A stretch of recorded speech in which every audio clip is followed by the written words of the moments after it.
Hi, my name is Bethany and welcome to episode 10 of the library, which is still under construction, but we have found a little corner where you can still see the books. Look, you can see my light right here. So you can still see the books. I'm in here. I'm sitting on a step stool. So construction will probably begin very soon as they continue repairing. But I wanted to talk about something that happened this weekend that's pretty significant, which is on November 29th. It's the day where two of my favorite authors share a birthday. How serendipitous is that? C.S. Lewis and Louisa May Alcott both share a birthday on November 29th. And I love that fact.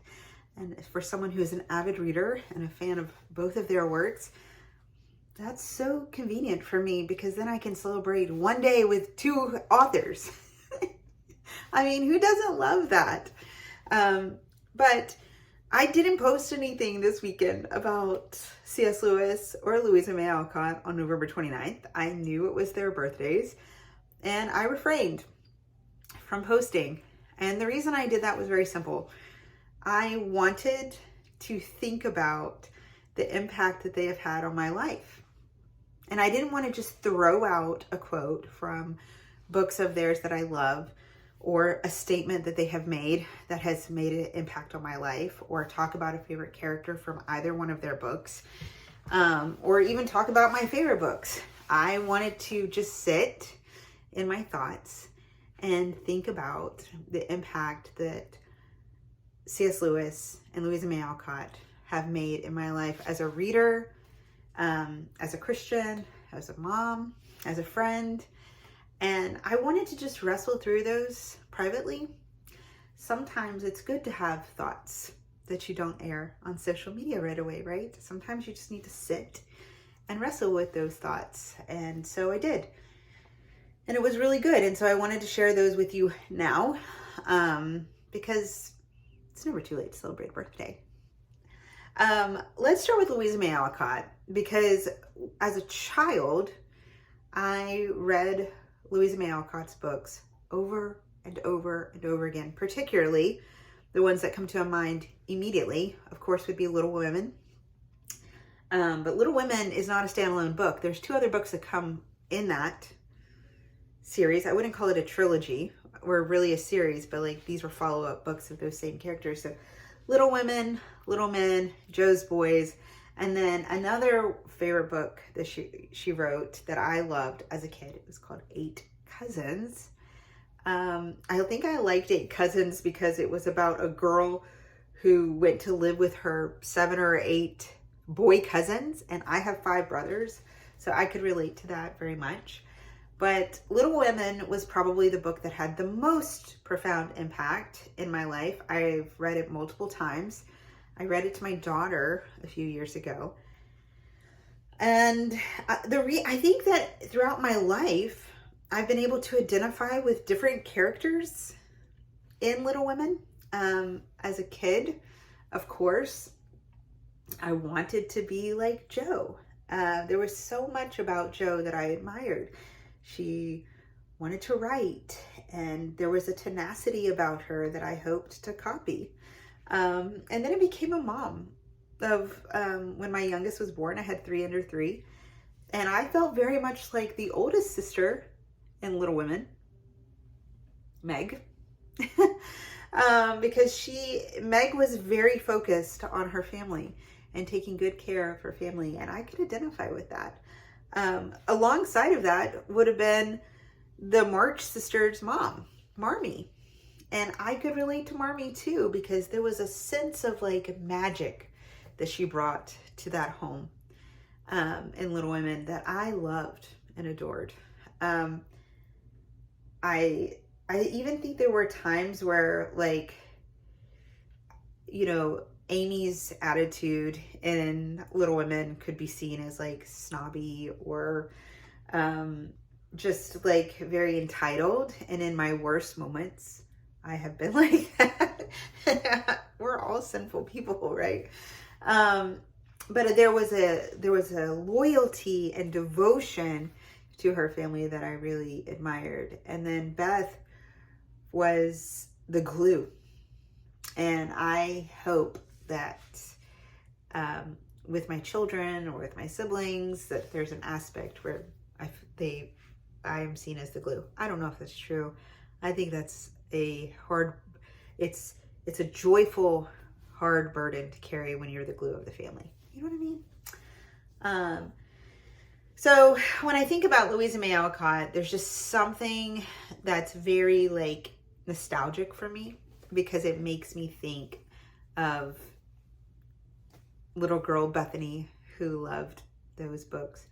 My parents probably really liked that I liked Louisa May Alcott, and I'll tell you why, because her books were quite hefty, and I was a voracious and fast reader.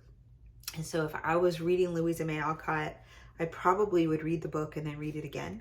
So that worked out. It bought my parents some time before I wandered around the house saying, I don't know what to read.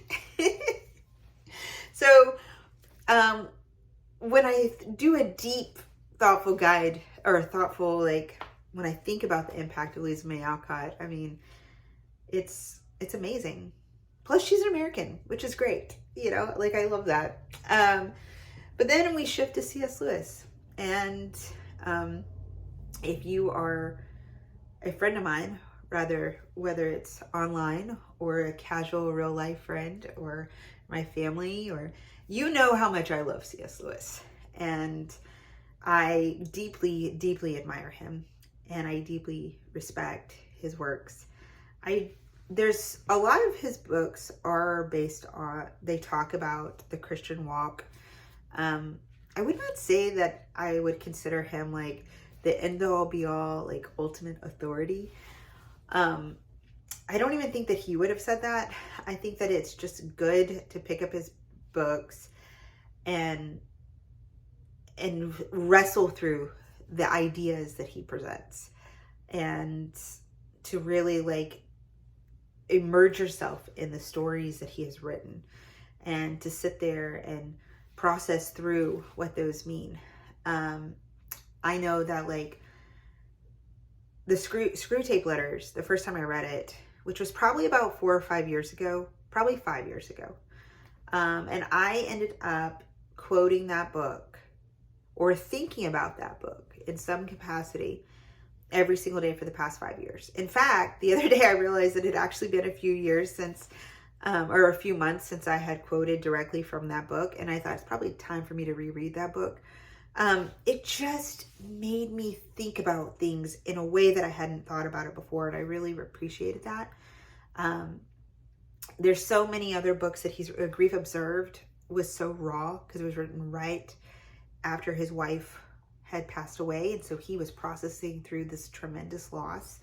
And then just the more that I've learned about his conversion to Christianity, the more I've learned about his life, about his brother, about his parents, the more that I have just come to respect him just for, he was a lover of stories, and he really was just such a, that was like such a anchor in his life. And I can relate to that. In a lot of ways, that's how it is for me too. He had some ideas that we probably think were a little like out there. Like he didn't like C.S. Lewis, or he didn't like Walt Disney, which is something that just kind of makes me chuckle. But he actually, and he didn't like T.S. Eliot either. And he was close friends with J.R.R. Tolkien. They were part of the Inklings group, but they had their squabbles as well. So sometimes I just think that he was probably like, you know, this ornery literature professor, British literature professor. And, but he was deeply devoted to the people in his life and cared tremendously for them. And he was all in when he converted to Christianity. He went all in, and his walk with the Lord, and the books that he produced because of that have challenged me and have made a huge impact on my life. So I have a deep respect for him when I think about the impact he's had.